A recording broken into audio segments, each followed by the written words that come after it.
ನಾನು ಮಲಗಿದ್ದೀನಿ. ನಾನು ಆ ಕಡೆ 2.5 ವರ್ಷ ಆಯಿತು ಹೋಗಿ. ಯಾವುದಕ್ಕೂ ಹೋಗಲ್ಲ. ಯಾಕೆ ಹೋಗಲ್ಲ?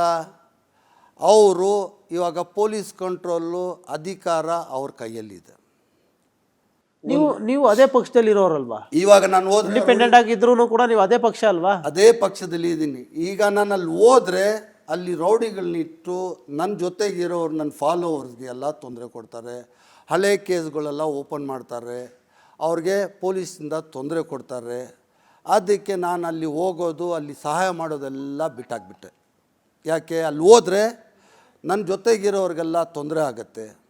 ಅಲ್ಲಿ ಹೋಗೋದು ಬೇಡ ಅಂತ 2.5 ವರ್ಷ ಆಯಿತು ನಾನು ಕಾನ್ಸ್ಟಿಟ್ಯೂನ್ಸಿಯಲ್ಲಿ ಹೋಗಿ. ನಾನು ನಮ್ಮ ತಾಯಿ ಕಾನ್ಸ್ಟಿಟ್ಯೂನ್ಸಿ ಅನ್ನೋದು, ಆ ಕಾನ್ಸ್ಟಿಟ್ಯೂನ್ಸಿಗೆ ನಮ್ಮ ತಾಯಿ ಅನ್ನೋದು. ನಿಮ್ಮ ತಾಯಿಯವರಲ್ಲಿದ್ರಾ? ಅಲ್ಲೇ ಇದ್ದಿದ್ದು ನೀವೆಲ್ಲ ಮುಂಚೆ? ಅಲ್ಲೇ ಖಾದರ್ ಶರೀಫ್ ಗಾರ್ಡನಲ್ಲಿ ಇದ್ದಿದ್ದು. ಪೂರ್ ಇಫ್ತಿ ಫ್ಯಾಮಿಲಿ ಅಲ್ಲೇ ಇದ್ದಿದ್ದು. ಆ ಒಂದು ಕಾರಣಕ್ಕೆ ನೀವು ಆ ಒಂದು ಅಟ್ಯಾಚ್ಮೆಂಟ್.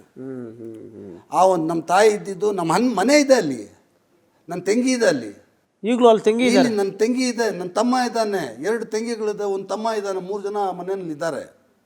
ಆದರೆ ಅದು ಏನಂದರೆ ಇದೆಲ್ಲ ನಮಗೆ ಈ ಪ್ಯಾಲೇಸ್ ಗಿಲೇಸ್ ಎಲ್ಲ ಬೇಕಾಗಿಲ್ಲ. ಆ ಮನೆಯಲ್ಲಿ ನಮಗೆ ಎಷ್ಟೋ ಸುಖವಾಗಿದ್ವಿ. 100 ರೂಪಾಯಿ ಸಂಪಾದನೆ ಮಾಡಿದವನು 11 ಗಂಟೆವರೆಗೂ ಮಲ್ಗೋನು ನಾನು. ಇವತ್ತು ಇಲ್ಲಿ ಮಲ್ಗೋಕ್ಕಾಗಲ್ಲ. ಕಣ್ಣು ಮುಚ್ಚಿದ್ರೆ ಯಾವುದಾದ್ರು ಒಂದು ಟೆನ್ಷನ್ ಕಣ್ಣು ಬರುತ್ತೆ. ಇವಾಗ ಯಾವ್ದು ಬಂತು, ಇವಾಗ ನನ್ನ ಮನೆಗೆ ಯಾರಾದರೂ ಡೋರಲ್ಲಿ ಹಿಂಗೆ ಕಟ್ಟರೆ ಯಾರು ಬಂದರು, ಇನ್ಕಮ್ ಟ್ಯಾಕ್ಸ್ನವ್ರು ಬಂದರು, ಇ ಡಿ ಅವ್ರು ಬಂದರು ಅಂತೇಳ್ಬಿಟ್ಟು ಭಯ ಆಗುತ್ತೆ. ಆ ನೆಮ್ಮದಿ ಇವಾಗ ಇಲ್ಲಿಲ್ಲ.